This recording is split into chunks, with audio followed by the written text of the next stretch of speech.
You're still here? You reek of old age. Go home already. This harsh outburst came from our oldest son's wife during their housewarming party. My husband and I had come to celebrate our son's new home and were shocked by her audacity. Our son stood up, probably trying to calm his wife down, but beside me, my husband quietly muttered, "Shall we bring this house down?" At his words, our daughter-in-law's arrogant smile turned into a surprised gasp. Little did she know at the time that it wasn't just the house that was at stake, but her entire life as well. My name is Jacqueline Green. I'm 64 years old. I married my husband Sam and moved into his family home, where we lived a contented life. We were blessed with 2 sons, Robert and Ted, both of whom have grown up, have families of their own, and are doing well. As for Sam and me, all we want is to live out our remaining years in peace and happiness. However, there's one little thing that bothers us. It's our oldest son's wife, Alice. From the moment I first met her, I didn't have a good impression.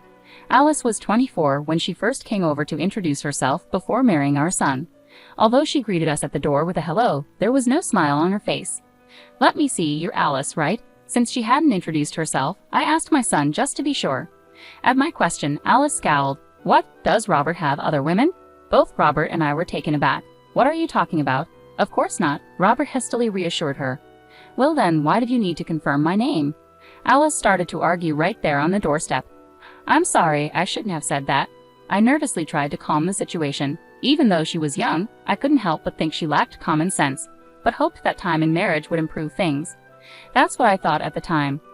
Both families met, and everything proceeded smoothly. Alice's parents seemed like very nice people. They run a small electrical shop together, and they gave off a good vibe. I thought positively that Alice's initial behavior was perhaps due to her love for Robert. After their wedding, the couple moved to an apartment nearby. A few years later, our younger son Ted also decided to get married. It was a bit of a shotgun wedding. Ted was still in college, and his bride-to-be, Megan, was 20 and working from home after finishing high school. Honestly, we were worried. We had no idea what kind of girl was going to come into our lives, but when we first met Megan, she came with a gift and introduced herself politely at the door. I was surprised. Although we had thought that Alice's behavior was due to her youth, Megan, who was even younger, was very polite and respectful. There were some concerns about how their relationship began, but Megan seemed like a wonderful and kind girl. In the time leading up to their wedding, Megan visited us many times. She always offered to help out around the house. Of course, we couldn't let her do that, but we were incredibly touched by her thoughtfulness. The second son's wife's family owned a small construction company. Ted, who was still in college, decided to drop out and start working there. Then a beautiful baby girl was born to the couple. When the baby turned 6 months old, they decided to hold a belated wedding ceremony. Of course, the eldest son and his wife attended the ceremony. However, Alice looked sullen the whole time. Despite being a part of the family, she was constantly on her phone, never leaving her seat. Both my husband and I wanted to talk to her, but we could tell she gave off a vibe that said, "Don't talk to me." The wedding ceremony went smoothly, but the problem arose after that. Since they had a small baby, they decided not to have an after-party, so we suggested, why not have a small after-party at our house? Ted and Megan were thrilled. We prepared snacks and appetizers, and Robert and Alice joined us at our house. However, a commotion ensued.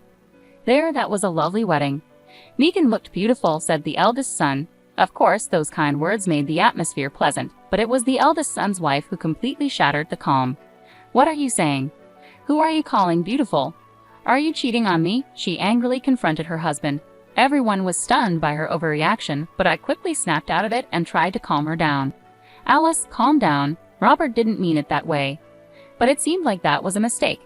Now I became the target of her anger. Alice glared at me and shouted, "How did you raise him to be such a cheater? Isn't it your fault for raising him this way?" Then she lunged at me. "Alice, calm down. Alice, please stop. Enough is enough." The children and my husband stepped in to restrain Alice. I immediately told Megan to take the baby somewhere safe and asked her to leave the room. Looking at Alice, who was panting heavily from her outburst, I was sure she must dislike all of us. No, everyone involved with Robert. She sees only Robert. For better or worse, we decided it would be better for Robert's sake to distance ourselves from them, and so we have kept a minimal relationship with them up to now. After the incident, I told Robert, "Don't you think it might be better to divorce?" To which he replied, "I have thought about that too," but when I mentioned it, Alice apologized in tears. After receiving words of apology from her, both my husband and I decided to leave the matter to the two of them. Despite the ups and downs, our eldest son and his wife celebrated their 15th wedding anniversary. Since they didn't have children, we didn't have many opportunities to meet with our eldest son and his wife. but we figured it was better to go on without any confrontations causing issues. Both my husband and I thought the same. Then one day, our eldest son contacted us. He said that he had decided to start his own business, focusing on the development of a game he had been working on as a hobby. In other words, our eldest son was going to be the CEO. He said he didn't need a large office to develop his game, but he would hire a few employees and each of them would work from home. Because there would occasionally be a need for meetings, he told us he was planning to build a new house with a small meeting room and his own workspace. My husband and I were very happy to hear that our eldest son was turning his hobby into his career and looking toward the future. A few months later, a mansion was completed. We were invited to the housewarming party along with our second son's family. It had been several years since we last met our eldest son's wife, but she had become a fine adult. I thought there wouldn't be any problems like before. Thinking that, we brought our congratulations and visited our eldest son's home. "Hello, excuse us," I said as I rang the bell. My eldest son came out to greet us. He guided us inside the house, saying, "This is the conference room, this is the workspace, and this is the living area. It's properly locked." He led us to the living room while showing us around the house. "Oh, it's lovely," I said, looking around the room with my husband and the family of our second son following behind, all wearing smiles. A meal was prepared in the living room, but I didn't see my eldest son's wife. "Where is Alice?" I asked my eldest son, but he didn't want to talk about her. In the end, we started eating without her. My husband and second son each gave their housewarming gifts to our eldest son. "You didn't have to do all this," my eldest son said, grateful but accepting the gifts with thanks, acknowledging the celebration. The second son's family had one more child since then, and the older child was already in elementary school while the younger child was still 2 years old. Both of them were excited about the new house. That's when it happened. There was a noise upstairs, followed by the sound of footsteps and someone coming down the stairs. "What? Alice is here," I called out to my eldest son, but he didn't answer. Then, when she entered the living room, she frowned upon seeing us. "Alice, hello, it's been a while," I called out to her, but she was still looking sullen as usual. Then she said to us, "You're still here. You reek of old age. Go home already." Alice's harsh words froze the warm atmosphere in the room. "Hey, Alice, how can you say such a thing?" Robert chastised his wife, but it was clear Alice had no intention of taking his reprimand to heart. "Well, it's the truth, isn't it? Our brand new house is getting ruined because of them.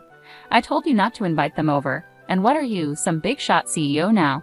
Hanging around with some old codger who keeps working past retirement and people who are so average they had a shotgun wedding after dropping out of college.